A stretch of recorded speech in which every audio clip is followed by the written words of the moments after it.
Hi everyone, welcome to technical Ranjes YouTube channel. आज मैं आप सभी के लिए लेकर आई हूँ फिज़िक्स का ऑब्जेक्टिव्स का मॉडल पेपर, जो आपके लिए आने वाले एग्ज़ाम के लिए यूज़फुल हो सकता है। तो चलिए शुरू करते हैं। द फर्स्ट क्वेश्चन इज़, प्रत्यावर्ती धारा में महत्तम मान और वर्ग माध्य मूल का अनुपात क्या होता है? The ratio of peak value and root mean square value of alternate current is. तो इसका सही आंसर क्या होगा? Option B, √2। The second question is, nickel है, निकेल इज, तो इसमें से इसका सही जवाब क्या होगा? Ferromagnetic. Option C is the correct answer. यह लौह चुंबकीय होता है। क्वेश्चन नंबर 3 इज, किसी उत्तल लेंस का ऊपरी आधा भाग काला कर देने पर इसके द्वारा बनाया गया प्रतिबिंब हो जाता है। Upper half part of any convex lens is be black, then image from its is. तो इसका सही आंसर क्या होगा? तो तीसरा क्वेश्चन का जो सही आंसर है वो होगा सी, लो इंटेंसिटी, कम तीव्रता वाला इसका सही जवाब होगा। द क्वेश्चन नंबर 4 इज, एक अवतल लेंस को पानी में डुबोने पर ये क्या हो जाता है? A concave lens is emerge into water, it will be. तो 4 क्वेश्चन का सही जवाब होगा ऑप्शन सी, लेस डाइवर्जेंट, ये कम अपसारी हो जाता है। The next question is question number 5, जब प्रकाश कांच में प्रवेश करता है तो इसकी तरंग लंबाई क्या हो जाती है, उस पर क्या असर पड़ता है? When light enter into glass then its wavelength is. तो इसका सही जवाब क्या होगा? Decreased. Option A is the correct answer, ये घट जाता है। क्वेश्चन नंबर 6, सामान्य समायोजन में खगोलीय दूरबीन की नली की लंबाई क्या होती है? Length of a pipe of astronomical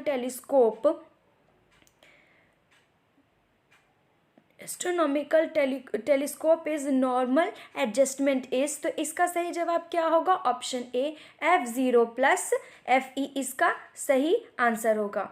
the next question is question number 7, तरंग लंबाई बढ़ाने पर अपवर्तनांक पे क्या असर पड़ता है? To increase wavelength magnification is. तो इसका सही जवाब क्या होगा? ऑप्शन बी, डिक्रीज हो जाता है, ये घट जाता है। क्वेश्चन नंबर 8, एफ नाभ्यंतर वाले अभिसारी लेंस बनाए गए वास्तविक प्रतिबिंब तथा वस्तु के बीच की न्यूनतम दूरी क्या होगी? Minimum distance between real image and object form by F navigator converging lens is. तो इसका सही जवाब क्या होगा? ऑप्शन नंबर डी, =4f इसका सही आंसर होगा। क्वेश्चन नंबर 9 इज, एक द्विउत्तल लेंस किसी वस्तु का आभासी प्रतिबिंब बना सकता है जब वस्तु रखी गई हो। A biconvex lens can be make virtual image of an object when object at. तो इसका सही आंसर क्या होगा? Option A, between lens and focus, lens और फोकस के बीच में जब रखा जाए। क्वेश्चन नंबर 10 इज, कैथोड किरणें हैं, कैथोड रेज आर। तो कैथोड रेज क्या है? ये नेगेटिव पार्टिकल्स है, ऋण आविष्ट कण है। और एनोड रेज जो होती हैं वो क्या होती हैं? पॉजिटिव पार्टिकल्स होती हैं। Question number 11 is, electron volt EV मापता है किसे? तो ये मापता है किसे? एनर्जी को। ये हम सभी को पता है, option D is the correct answer.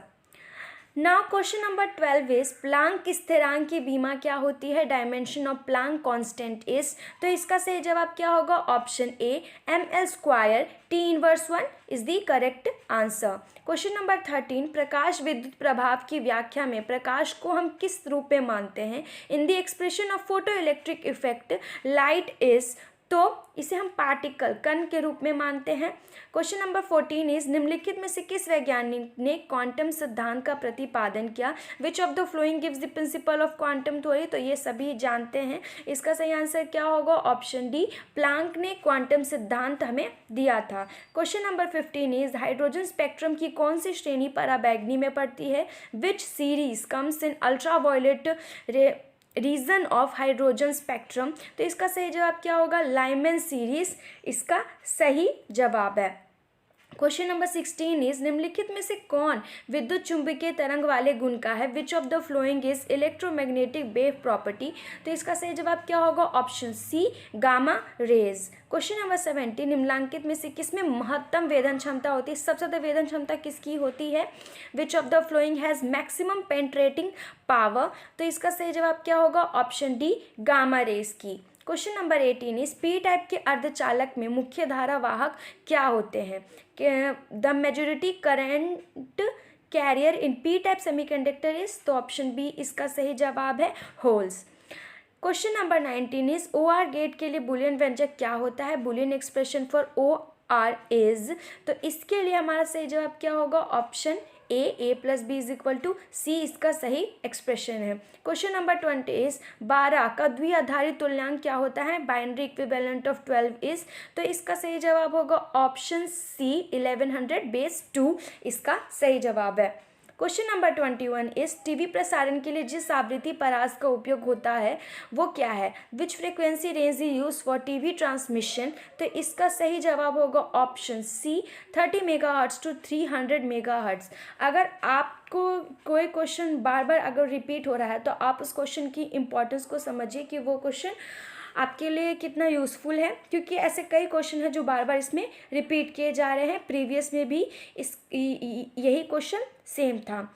तो हम आगे देखते हैं। Question number 22 is P vector आघूर्ण वाला एक विद्युत द्विध्रुव ई वेक्टर ई सदिश तीव्रता वाले विद्युतीय क्षेत्र में रखा जाए तो उस पर लगने वाला टॉर्क क्या होगा? The torque acting on electric dipole of dipole moment p vector placed in electric field of intensity E vector, तो इसका सही जवाब क्या होगा? Option A P E cross vector जो है इसका सही जवाब होगा। क्वेश्चन नंबर 23 इस दिए गए चित्र में ए और बी के बीच तुल्य धारिता क्या होगी? The equivalent capacity between A and be in the given figure is, तो इसका सही जवाब क्या होगा? ऑप्शन सी 9 माइक्रोफेराड इसका सही आंसर होगा। क्वेश्चन नंबर 24 इज विद्युत परिपथ की शक्ति होती है the power of electric circuit is, तो इसका सही आंसर क्या होगा? Option C V²/R is the correct answer for question number 24। 25 चुंबकीय क्षेत्र की बीमा क्या होती है? Dimension of magnetic field is, तो इसका सही जवाब होगा ऑप्शन ए I−1 ml0T² इसका सही जवाब है हमारे लिए। Question number 26 is Lenz law is associated with, length का नियम किससे संबंधित है? तो ये आप सभी को पता है ऊर्जा संरक्षण के सिद्धांत principle of conservation of momentum से संबंधित है, और ये जो है वो VVI क्वेश्चन है, तो आप इसको हमेशा ध्यान में रखें। The next question is question number 27 LR परिपथ का शक्ति गुणांक क्या होता है? The power factor of LR circuit is, तो इसका सही आंसर क्या होगा? Option B R/√R² plus ω² L² is the correct answer. Question number 28 is जब चुंबकीय क्षेत्र की तीव्रता को 4 गुना बढ़ा दिया जाता है तो लटकती हुई चुंबकीय सुई का आवर्तकाल क्या होता है?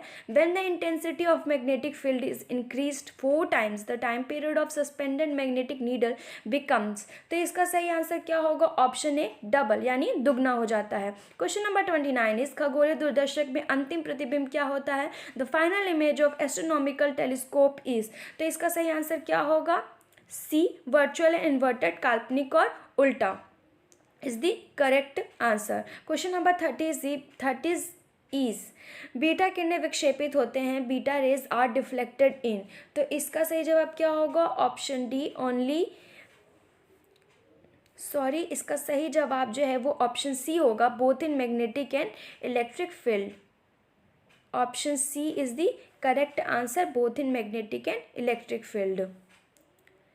31 इज NOR गेट के लिए बुलियन व्यंजक क्या होता है? The Boolean expression for NOR gate is, तो इसका लिए हमारा सही जवाब क्या होगा? इसका सही जवाब है option D A + V vector is equal to Y is the correct answer. Question number 32 is 64 समरूप बूंदें जिनकी धारिता 5 माइक्रोफेराड है प्रत्येक की, तो मिलकर एक बड़ा बूंद बनाती है, तो बड़े बूंद की धारिता क्या होगी? 64 identical drops each of capacity 5 microfarad combined to form a big drop. What is the capacity of big drop? तो इसका सही आंसर क्या होगा? ऑप्शन ए 25, सॉरी इसका सही जवाब जो है वो क्वेश्चन डी होगा 20 microfarad is the correct answer. Question number 33 is विद्युतीय परिपथ के किसी बिंदु पे सभी धाराओं का बीजगणितीय योग्य जो है वो क्या होता है? तो इसका सही जवाब है 0। The algebraic sum of all currents meeting at the point in an electrical circuit is 0। Question number 34 is विद्युत वाहक बल की बीमा क्या होती है? Dimension of electromotive force is. तो इसका सही जवाब क्या होगा? Option D ml² T Q I inverse 3 is the correct answer. Question number 35 is ampere घंटा मात्रक किसका होता है? Ampere hour is unit for. तो इसका सही जवाब है ऑप्शन बी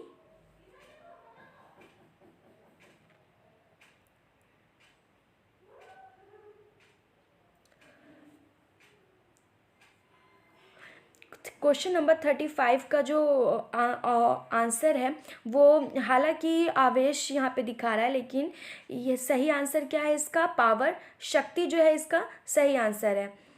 36 इज यदि किसी प्रत्यावर्ती धारा परिपथ की यथार्थ और आभासी शक्तियाँ क्रमशः PT एवं PA हो तो शक्ति गुणांक क्या होगा? If in an AC circuit through power and apparent power be PT and PA then power factor will B.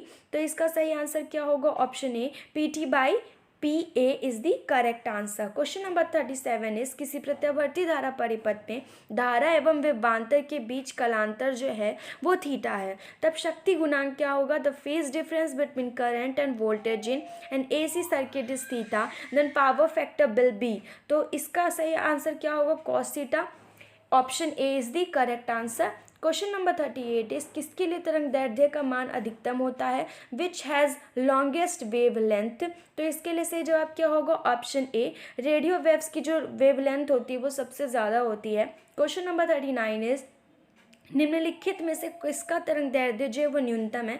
Which of the flowing has minimum wave length. तो इसका सही जवाब क्या होगा? ऑप्शन बी गामा रेस की जो wave length है वो सबसे मिनिमम होती है।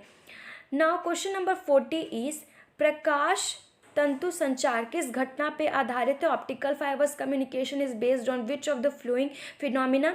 बहुत इजी क्वेश्चन है, आप सबको पता होगा कि ये टोटल इंटरनल रिफ्लेक्शन यानी पूर्ण आंतरिक परावर्तन पे निर्भर करती है। क्वेश्चन नंबर 41 इज एक वस्तु के 3 प्रतिबिंब प्राप्त करने के लिए 2 समतल दर्पण को डैश कोण झुकाकर रखना होता है।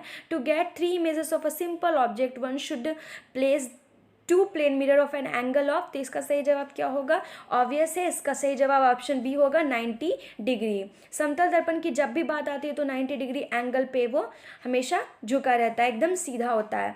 42 इज किस दर्पण में वस्तु का प्रतिबिंब हमेशा छोटा एवं आभासी दिखाई पड़ता है? In which mirror the image of an object always appears diminished and virtual. तो इसका सही जवाब क्या होगा? कॉन्वेक्स उत्तल लेंस जो है उसमें हमेशा छोटा और आभासी दिखाई पड़ता है। तो ये हमारे सेट 3 था ऑब्जेक्टिव्स के लिए फिज़िक्स का, और हम अपनी तरफ से पूरी कोशिश करते हैं कि आपके लिए सारे क्वेश्चंस के आंसर सही ला सकें, और वो सही होते भी हैं। लेकिन इसके बावजूद भी अगर कोई गलती किसी क्वेश्चन में रह जाती है और किसी क्वेश्चन का गलत जवाब होता है तो आप अपनी तरफ से उसे कमेंट बॉक्स में शेयर कर सकते हैं। और थैंक यू फॉर वॉचिंग।